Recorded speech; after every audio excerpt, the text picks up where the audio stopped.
स्वागत है आपका सिटीजन वॉइस में। मैं हूं शब। अब वक्त हो चुका है दिन भर की तमाम खबरों पे नजर डालने का, तो आइए देखते हैं क्या है आज दिन भर की तमाम खबरों में। भारत के प्रधानमंत्री नरेंद्र मोदी 22 और 23 अप्रैल को सऊदी अरब के दौरे पर रहेंगे। पीएम मोदी सऊदी के अरब क्राउन प्रिंस मोहम्मद बिन सलमान के न्योते पर रियाद जा रहे हैं। इससे पहले सितंबर 2023 में भारत में आयोजित G20 समिट में सऊदी अरब के क्राउन प्रिंस नई दिल्ली आए थे, जहां 2014 में प्रधानमंत्री बनने के बाद से नरेंद्र मोदी तीसरी बार सऊदी अरब जा रहे हैं। इससे पहले 2016 और 19 में मोदी सऊदी अरब गए थे। क्राउन प्रिंस और पीएम मोदी के बीच एक दोस्ती भरा रिश्ता है, लेकिन सोशल मीडिया में इस बात की खूब चर्चा हो रही है कि वक्फ कानून की वजह से जहां भारत में कुछ मुसलमान सरकार से खफा हैं, तो वहीं एक मुस्लिम देश पीएम मोदी का दिल खोलकर स्वागत कर रहा है। कुछ तो यहाँ तक कह रहे हैं कि सऊदी को इस मुद्दे पर पीएम मोदी से बात करनी चाहिए। आखिर सऊदी अरब का वक्फ कानून क्या कहता है, वहाँ का वक्फ लॉ भारत के कानून से कितना अलग है, आइए जानते हैं। जी हाँ, पीएम मोदी सऊदी अरब तब जा रहे हैं जब भारत में वक्फ संशोधन कानून को लेकर काफी विवाद है। भारत के मुस्लिम नेतृत्व के साथ साथ विपक्ष भी इससे खफा है।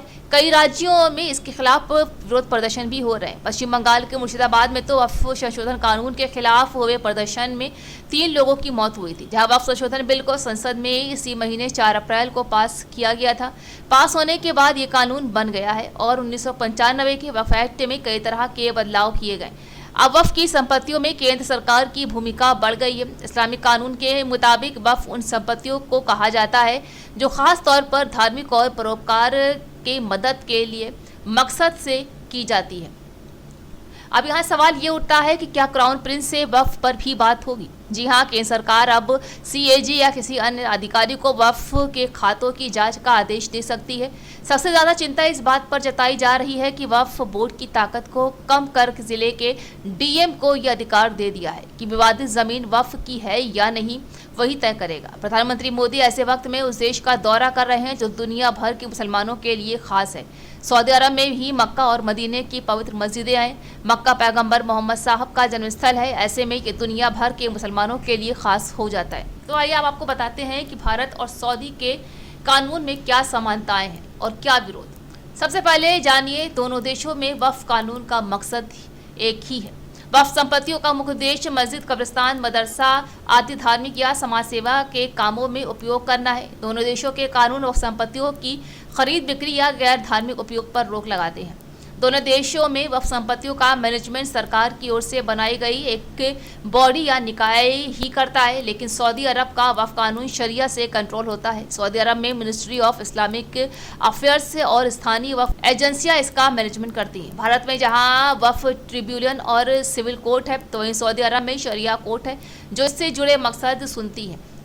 भारत में वक्फ कानून के तहत वक्फ संपत्तियों को वक्फ बोर्ड के पास रजिस्टर किया जाता है, लेकिन सऊदी अरब में वक्फ संपत्तियां मंत्रालयों में रजिस्टर्ड होती हैं।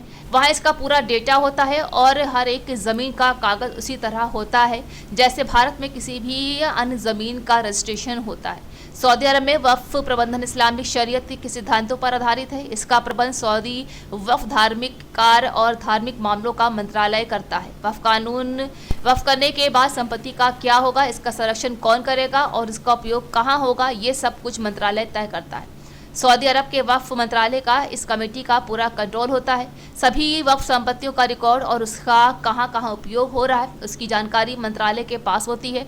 वक्फ का फंड कहां खर्च हो रहा है, मस्जिद, स्कूलों और चैरिटी में कहां कहां लगाया जा रहा है, एक एक पैसा का हिसाब वहां की सरकार रखती है। सऊदी वीज़ा 2030 के तहत सरकार वहां की वक्फ प्रॉपर्टी में से 350 बिलियन रियाल देश के डेवलपमेंट पर खर्च करने जा रही है। तो थी आज दिन भर की तमाम खबर। ताज़ा खबरों की अपडेट के लिए जुड़े रहिए हमारे साथ सिटीजन वॉइस पर।